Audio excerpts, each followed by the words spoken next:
The world breaks everyone, and afterward, some are strong at the broken places. Ernest Hemingway, A Farewell to Arms. Before they led America through national crises, Presidents Abraham Lincoln, Franklin Roosevelt, and Lyndon Johnson were all transformed by personal trauma. They'd been through the bottom, they'd gotten depressed, they were almost ready to leave public life, and then they came out.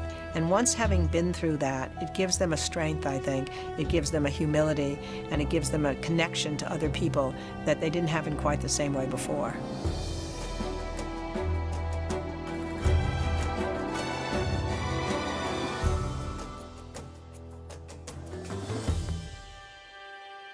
Beyond even winning the presidency, these men hungered to make their mark on history.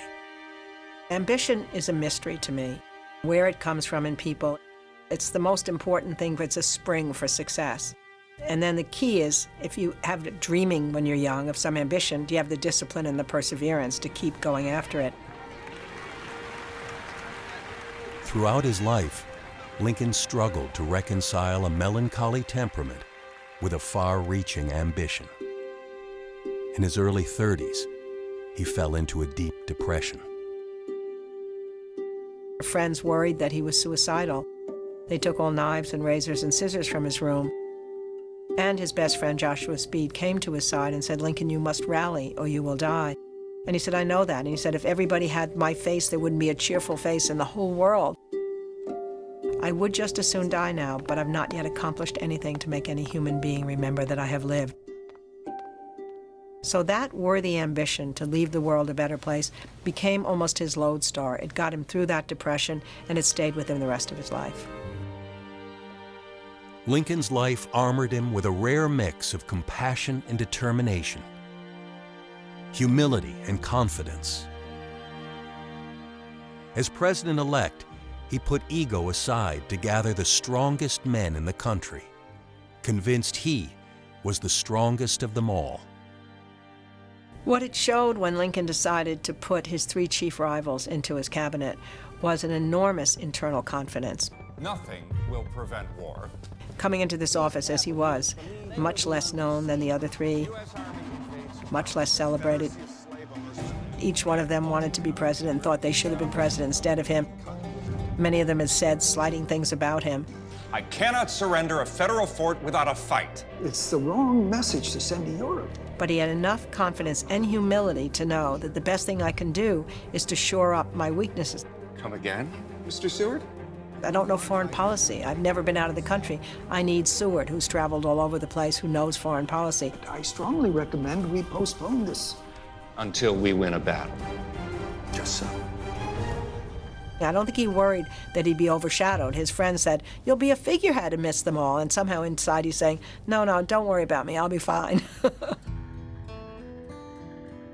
Lincoln had risen from the humblest of beginnings to the nation's highest office.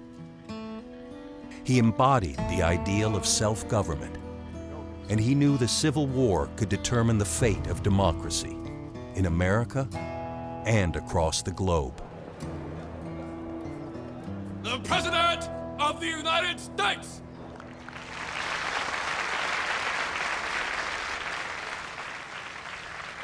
It is rather for us to be here dedicated to the great task remaining before us, that from these honored dead, we take increased devotion to that cause for which they here gave the last full measure of devotion.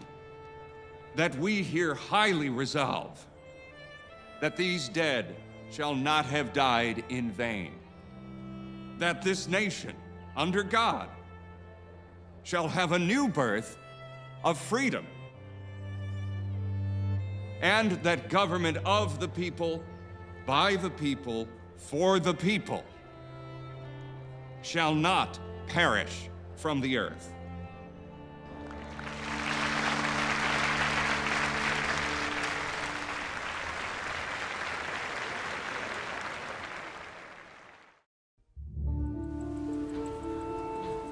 70 years after the Gettysburg Address, the American experiment again teetered on the brink.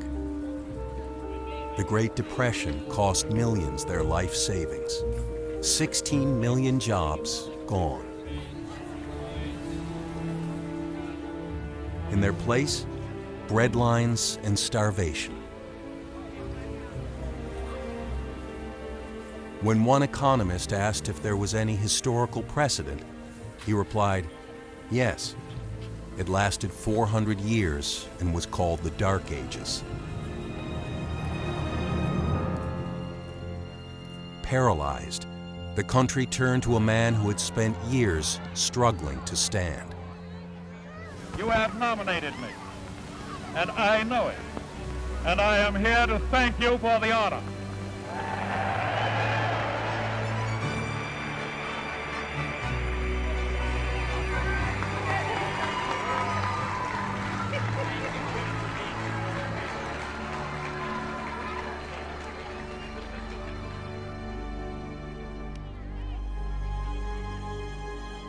A dozen years earlier, FDR was a rising political star when he was suddenly struck down by polio.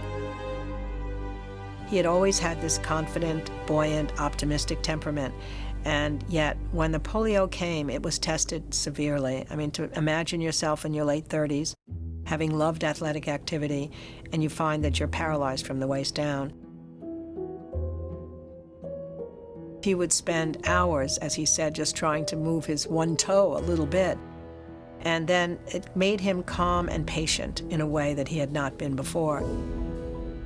And then once he got to be governor and then got to be president, I think there was a humility that hadn't been there before, and there was a sense of identifying with other people to whom fate had also dealt an unkind hand, because he'd had this incredibly privileged life up until that point. There's no question that it deepened him. It made him a much more interesting person than he would have been before.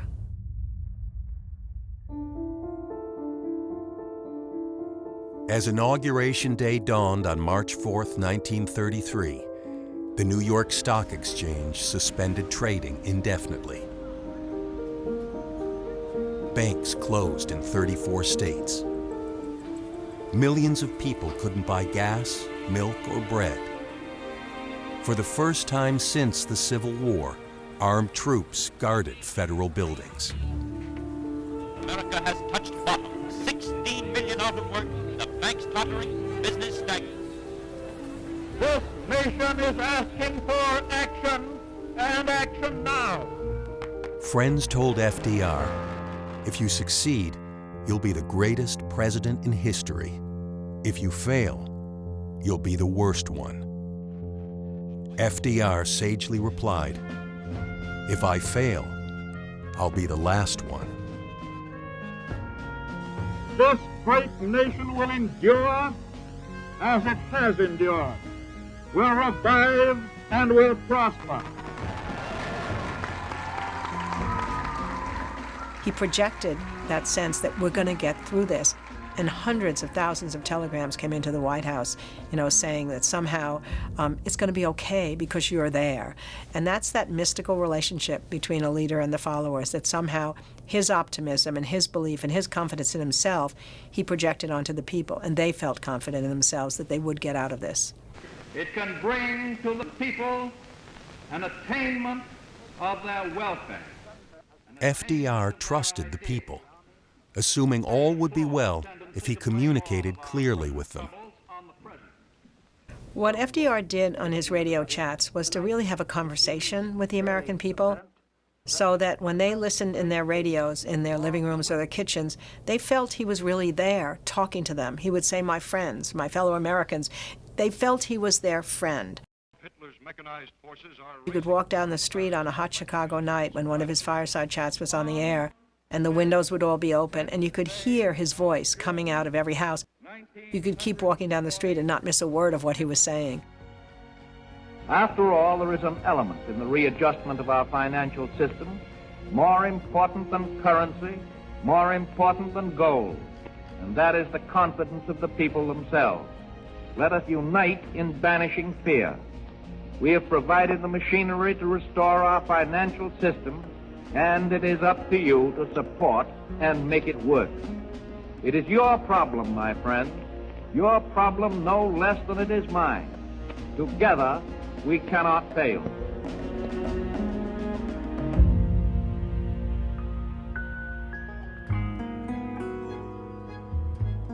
FDR had an eye for spotting raw political talent, including a young congressman from Texas. FDR was a mentor toward Lyndon Johnson. He looked at FDR as his daddy. He would say, he's my political daddy. And so he became, for FDR even, a symbol of that next generation. FDR once said, he's what I might have been if I hadn't gone to those privileged schools. He saw him as this really energetic, outgoing, charming young guy. That's what he was like at in his 20s and his early 30s. Johnson came of age in a rural Texas that time had forgot. As he later said, poverty was so common we didn't know it had a name. His parents pushed him to succeed and stung him when he failed. His mother expected so much from him. If he didn't do well in school, he would come home and she would pretend he had died. And she wouldn't even talk to him. As Kennedy's vice president, Johnson was treated as an outcast, the crazy relative at the family dinner. His political career seemed all but over. I do solemnly swear that I will faithfully execute the office of President of the United States.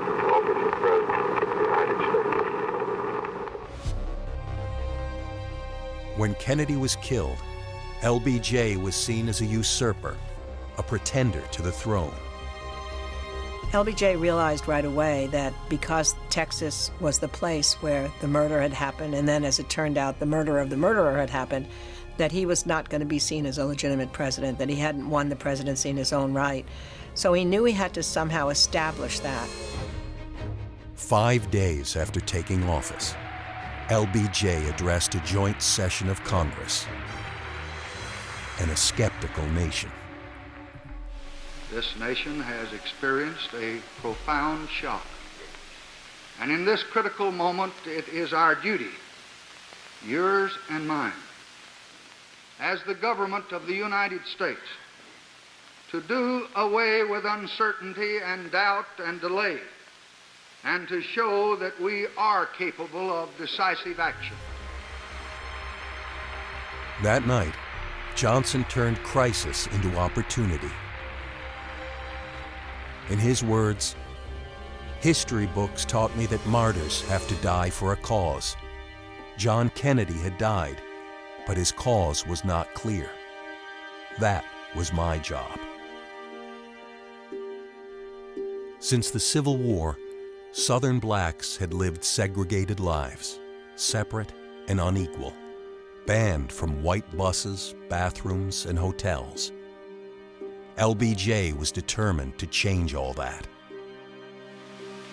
No memorial oration or eulogy could more eloquently honor President Kennedy's memory than the earliest possible passage of the Civil Rights Bill for which he fought so long.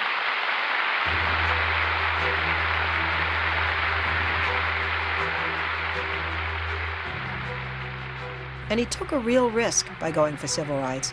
I mean, that's where I think he deserves the credit, because had it failed, then he would have had a failed presidency, and the chances of winning the presidency on his own right would have been much diminished. But he took that shot, and he made it work. Now, in this summer of 1964, the Civil Rights Bill is the law of the land. In the words of the President, it restricts no one's freedom so long as he respects the rights of others. 3 broken men, stronger at the broken places. Freedom fighters, helping millions to overcome the bondage of slavery, depression, and segregation. They are united by an ambition that's not simply for the office, not simply for the power, not simply for the celebrity, but rather for what they can accomplish and how they can change the world and make it a better place for. When purpose gets attached to